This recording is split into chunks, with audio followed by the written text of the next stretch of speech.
Hi friends, అందరికీ నమస్కారం. Welcome to Sukriti's home. ఈరోజు ఈ వీడియోలో కలశం అఖండ దీపం లేకుండా నవరాత్రుల్లో పూజ ఎలా చేసుకోవాలో షేర్ చేయబోతున్నాను.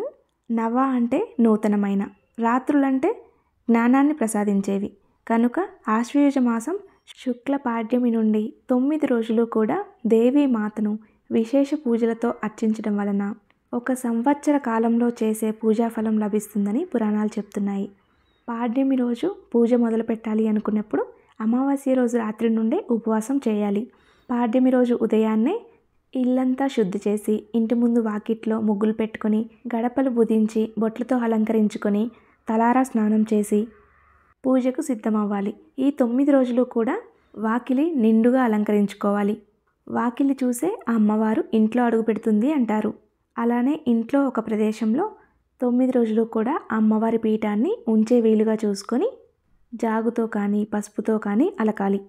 ఇలా అలికి ముగ్గులు వేసుకోవాలి. ఈ 9 రోజులు కూడా చాలా నిష్టగా ఉండాలి. ఈ పీఠం పెట్టుకునే రూమ్లోకి చెప్పులు కానీ చీపురు కానీ తీసుకురాకూడదు.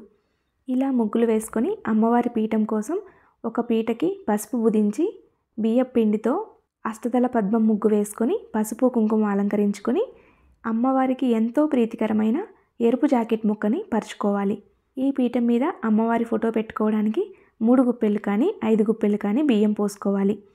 దేవీ నవరాత్రులు కాబట్టి దుర్గామాత ఫోటో ఉంటే దుర్గామాత ఫోటోనే పెట్టుకోవాలి. ఒకవేళ లేకపోతే ఆ అమ్మవారి స్వరూపమైన లక్ష్మీదేవి కానీ లలితాదేవి కానీ సరస్వతీదేవి కానీ అలా అమ్మవారి స్వరూపమైన ఏ ఫోటోనైనా పెట్టుకోవచ్చు. ఈ 9 రోజులు కూడా ఈ పీఠాన్ని అస్సలు కదపకూడదు. అమ్మవారికి పెట్టిన పువ్వులు మాత్రమే మార్చుకుంటూ ఉండాలి. ఈ బియ్యం మీద పసుపు కుంకుమ వేసుకొని దుర్గామాత ఫోటోకి గంధము కుంకుమతో నిండుగా అలంకరించుకొని పీఠం మీద నిలుపుకోవాలి. ఇప్పుడు కలశం ఆచారం ఉన్నవారైతే కలశాన్ని కూడా ఏర్పాటు చేసుకోవాలి. అమ్మవారికి గాజులంటే మహాప్రీతికరము. చిట్టి గాజులతో కానీ నార్మల్ గాజులతో కానీ మాల కట్టి వేస్తే చాలా మంచిది. ఈ 9 రోజులు కూడా ఉదయం పూజ చేసుకొని పగలంతా ఉపవాసం ఉండి సాయంకాలం పూజ అనంతరం ఆ ప్రసాదం స్వీకరిస్తే చాలా మంచిది. దేవీ నవరాత్రులు అంటాం కదా, రాత్రి సమయంలో పూజకి చాలా విశిష్టత ఉంటుంది. ఈ 9 రోజులు కూడా అమ్మవారి దగ్గర పసుపు కుంకుమ గిన్నెల్లో పెట్టి ఇలా పెట్టుకుంటే చాలా మంచిది. ఇలా నిండుగా పసుపు కుంకుమ పెట్టడం వలన మన ఇల్లు కూడా అలాగే నిండుగా ఎటువంటి ఇబ్బందులు లేకుండా ఉంటుంది. అలానే దుర్గామాత విగ్రహం కానీ లక్ష్మీదేవి విగ్రహం కానీ ఉంటే చిన్న ప్లేట్లో పెట్టుకుంటే కుంకుమ పూజ చేసుకోవడానికి వీలుగా ఉంటుంది. ఈ 9 రోజులు కూడా ఉపవాసం ఉండడమే కాక బ్రహ్మచర్యం పాటించాలి. మంచం మీద పడుకోకూడదు, నేల మీద పడుకోవాలి. ఉదయం సాయంకాలం తలస్నానం చేసి ఆ అమ్మవారి దగ్గర పూజ చేసుకోవాలి. ఒకవేళ ఆరోగ్యం సహకరించకపోతే ఉదయం తలస్నానం చేసి సాయంకాలం మామూలు స్నానం చేయవచ్చు. మనకి వీలుంటే ఈ 9 రోజులు కూడా చెప్పులు ధరించకపోతే చాలా మంచిది. అలానే అమ్మవారి పీఠం ఉన్న రూమ్ని క్లాత్తో శుభ్రం చేసుకోవాలి, కానీ చీపురు రానివ్వకూడదు. ఈ 9 రోజులు కూడా ఇంట్లో ఎవరూ కూడా గోర్లు కట్ చేయడం, హెయిర్ కట్ చేయడం లాంటివి చేయకూడదు. జుట్టు వీరపోసుకొని తిరగకూడదు. పూజ ప్రారంభించే ముందు పసుపు గణపతిని చేసుకొని ప్రారంభించాలి. పసుపు గణపతికి పూజ చేయాలి. ఈ పసుపు గణపతిని ప్రతిరోజు కూడా మార్చుకోవాలి. ప్రతిరోజు కూడా ఉదయం పూజ చేసే ముందు పసుపు గణపతిని తీసి మరలా పసుపు గణపతిని చేసి పెట్టుకోవాలి. మా ఆచారం ప్రకారం నేను గౌరీ గణపతిని చేసి పెట్టుకున్నాను. మొదట గణపతికి పసుపు కుంకుమ గంధము అక్షింతలు పువ్వులు వస్త్రం సమర్పించి ధూపదీప నైవేద్యాలు సమర్పించాలి. గణపతికి షోడశోపచార పూజ చేసుకోవాలి అనుకుంటే 16 ఉపచారాలు చదువుకుంటూ గణపతిని పూజించుకోవాలి. లేదంటే ఓం గం గణపతియే నమః అనుకుంటూ పూజ చేసుకోవాలి. అలానే గణపతి అష్టోత్తర శతనామావళి చదువుకుంటూ పువ్వులు అక్షింతలతో పూజ చేసుకున్నా చాలా మంచిది. ఈ 9 రోజులు కూడా ఇంట్లో ఉల్లి వెల్లుల్లి వాడకూడదు. అలాగే నాన్ వెజ్ తినకూడదు. ఎవరితోనూ గొడవ పడటం, చెడుగా మాట్లాడటం చేయకూడదు. సీరియల్స్ సినిమాలు చూడకుండా దైవ ధ్యానంలో ఉంటే చాలా మంచిది. చెప్పులు వేసుకోవడం, నేల మీద పడుకోవడం, ఉపవాసం, 2 పూటల తలస్నానాలు ఇవన్నిటికీ కూడా నార్మల్గా పీఠం పెట్టుకొని చేసుకుంటే మన ఆరోగ్యం దృష్టిలో పెట్టుకొని చేసుకోవచ్చు. కానీ కలశం అఖండ దీపం పెట్టుకుంటే మాత్రం తప్పకుండా ఇవన్నీ పాటించాలి. అలానే ఈ పూజలో తోరం కూడా చేసి పెట్టుకోవచ్చు. ఒక తెల్ల దారంకి 3 పోగులు కానీ 5 పోగులు కానీ పోసుకొని పసుపు రాసి ఒక తమలపాకు కట్టి తోరం చేసుకొని అమ్మవారి దగ్గర పెట్టుకొని మొదటి రోజు పూజ అనంతరం ఆ తోరాన్ని మనం కట్టుకోవాలి. అలా తోరం కట్టుకోవడం వలన ఆ 9 రోజులు కూడా మనం ఏదైనా తెలియక చేయబోతున్నా సరే ఆ తోరం గుర్తు చేస్తూ ఉంటుందన్నమాట. నన్ను కొంతమంది ఇంట్లో విగ్రహాలు ఎందుకు పెట్టరు అని అడిగారు. మన వీలుని బట్టి మన ఓపికను బట్టి చిన్న విగ్రహాలను పెట్టుకోవచ్చు. పెద్ద పెద్ద విగ్రహాలు మాత్రం ఇంట్లో పెట్టుకోకూడదు. మనం ఎంత పెద్ద విగ్రహాన్ని పెట్టుకుంటే అంత పెద్దగా పూజలు చేయాలి, అంత ఎక్కువగా నైవేద్యం సమర్పించాలి. అవన్నీ ఇంట్లో వీలు పడవు కాబట్టి ఇంట్లో అయితే ఇలా ఫోటో పెట్టుకొని పీఠం పెట్టుకొని పూజ చేసుకోవచ్చు.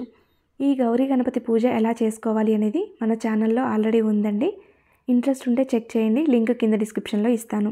మనం ఏ సంకల్పంతో అయితే ఇంట్లో పీఠం పెట్టుకుంటున్నామో ఆ సంకల్పం ఖచ్చితంగా నెరవేరుతుంది. గౌరీ గణపతి పూజ అనంతరం గౌరమ్మకి తాంబూలం సమర్పించాలి. 2 తమలపాకుల్లో పసుపు, కుంకుమ, ఒక్క ఖర్జూరం, పువ్వులు, పండ్లు పెట్టి తాంబూలం సమర్పించాలి. ఒకవేళ పండ్లు లేకపోతే కిస్మిస్ అయినా పెట్టి తాంబూలం సమర్పించవచ్చు. గౌరీ గణపతి పూజ అనంతరం దుర్గాదేవికి పూజ చేసుకోవాలి. ఈ 9 రోజులు కూడా 9 అవతారాల్లో అమ్మవారు దర్శనమిస్తారు. ఏ రోజున ఏ అవతారంలో అమ్మవారు దర్శనమిస్తారో ఆ అవతారానికి సంబంధించి తప్పకుండా అష్టోత్తర శతనామావళి చదువుకోవాలి. ఆ అవతారానికి సంబంధించిన నైవేద్యాన్ని అమ్మవారికి సమర్పించాలి. ఒకవేళ ఉద్యోగం చేసేవారైతే వారి వీలును బట్టి ఉదయం పండ్లనైనా నైవేద్యంగా సమర్పించి సాయంకాలం మాత్రం ఆ అవతారానికి సంబంధించిన నైవేద్యాన్ని అమ్మవారికి సమర్పించాలి. అలానే ప్రతిరోజు కూడా పువ్వులను మార్చి తాజా పువ్వులు పెట్టాలి. ఒకవేళ 9 రోజులు కూడా పీఠం పెట్టుకోవడం వీలు పడదు అనుకునేవారు చివరి 5 రోజులు కానీ 3 రోజులు కానీ పెట్టుకోవాలి, లేదా చివరి 1 రోజైనా పెట్టుకోవాలి. ఖచ్చితంగా నవమి రోజు పూజ చేస్తేనే దశమి రోజు అంటే విజయదశమి రోజు చేసిన పూజకి ఫలితం లభిస్తుంది. అలానే ఈ 9 రోజులు కూడా అమ్మవారికి కుంకుమ పూజ చేయాలి. సాయంకాలం కుంకుమ పూజ చేస్తే చాలా మంచిది. ఈ 9 రోజులు కూడా రాత్రి సమయాల్లో అమ్మవారు ఉగ్ర రూపంలో ఉంటారు. మహిషాసురుణ్ణి వధించడం కోసం యుద్ధం చేస్తూ ఉంటారు. ఉగ్ర రూపంలో ఉన్న అమ్మవారిని శాంతింపజేయడం కోసం కుంకుమ పూజ తప్పకుండా చేయాలి. ఈ కుంకుమను 9 రోజులు కూడా కదపకూడదు. 9 రోజుల తర్వాత పీఠం తీసే రోజు ఈ కుంకుమలో మనకి ఎంతైతే మనం నిత్యం ధరించడానికి పడుతుందో అంత ఉంచుకొని మిగతాది జల్దిలో కలపాలి. అలానే లలిత సహస్రనామాలు, విష్ణు సహస్రనామాలు, మణిదీపవర్ణన, కనకదార స్తోత్రం మన వీలును బట్టి ఏవైనా చదువుకుంటూ గాజులతో పూజ చేసుకోవచ్చు. అలానే పుష్పాలతో అక్షింతలతో కూడా పూజ చేసుకోవచ్చు. అలానే ఈ 9 రోజులు కూడా ఎక్కడికి ప్రయాణం చేయకుండా ఉంటే మంచిది. ఒకవేళ తప్పనిసరి అయి వెళ్ళవలసి వచ్చినా సరే సాయంకాలం పూజ సమయానికి వచ్చి పూజ చేసుకోవాలి. కలశం, అఖండ దీపం పెట్టుకుంటే మాత్రం అస్సలు పొలిమేర దాటకూడదు. అలానే సాయంకాలం పూజ అనంతరం కన్య పూజ చేస్తే చాలా మంచిది. రోజు వీలు పడకపోయినా సరే బాలత్రిపుర సుందరి అమ్మవారి అవతారం రోజు మాత్రం తప్పకుండా కన్య పూజ చేయాలి. అంటే 10 సంవత్సరాల లోపు పిల్లలకి బొట్టు పెట్టి, గంధం పెట్టి, పసుపు రాసి, పారాణి పెట్టి తాంబూలం ఇవ్వాలి. అలాగే వారికి ఇష్టమైన బొమ్మలు కానీ స్వీట్స్ కానీ ఇవ్వాలి. అలా 3 కానీ 5 కానీ 9 మందికి కానీ అలా మన వీలును బట్టి ఎంతమందికైనా ఇవ్వచ్చు. కుంకుమ పూజల అనంతరం ధూపం, దీపం సమర్పించి నైవేద్యం సమర్పించాలి. పీఠం పెట్టుకున్నవారు 9 రోజులు కూడా సాయంకాలం కొబ్బరికాయ కొట్టాలి.